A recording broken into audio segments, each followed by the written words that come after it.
Hi, I'm Dr. Saravanan, diabetic foot care surgeon. சார்காட் பாதத்தை ஏன் முன்னரே கவனிக்க வேண்டும் அப்படின்னா, சார்காட் பாதம்னா என்ன? இந்த மாதிரி நார்மல் பாதமாக இல்லாம பாதம் பெருசா வீங்கி வித்தியாசமா கோணலா இருக்கும். அந்த சார்காட் பாதம் முதல்ல வெறும் வீக்கமா தான் வரும். வீக்கமா இருக்கும் போதே அதை கவனிச்சிடணும். கவனிச்சு அந்த வீக்கத்தை பத்த வச்சு கட்டு போட்டு மாவு கட்டு போட்டு அந்த எலும்புகள் ஒன்னோட ஒண்ணு விலகி இருக்கிற எலும்புகளை ஒட்ட வச்சு நல்லா சேர வச்சதுக்கு அப்புறமா அவங்கள பேஷண்ட நடக்க விடணும். இதுக்கு 6 சிகிச்சைக்கு 6 வாரங்களும் ஆகும், 3 மாசமும் ஆகும். அப்படி இல்லாம அப்போதைக்கு கவனிக்க விட்டுட்டா அவங்களுக்கு என்ன நடக்கும்?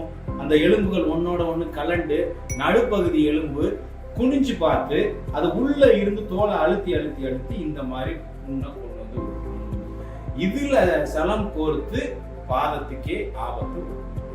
சார்காட் பாதத்துல என்ன பிரச்சனை? வீக்கமான பாதம், அதுவும் ஒரு பாதம் வீக்கம், கண்டிப்பா அதை ட்ரீட்மெண்ட் பண்ணணும். அப்பவே தானா அது சார்காட் பாதமாக இருந்துடக்கூடாது.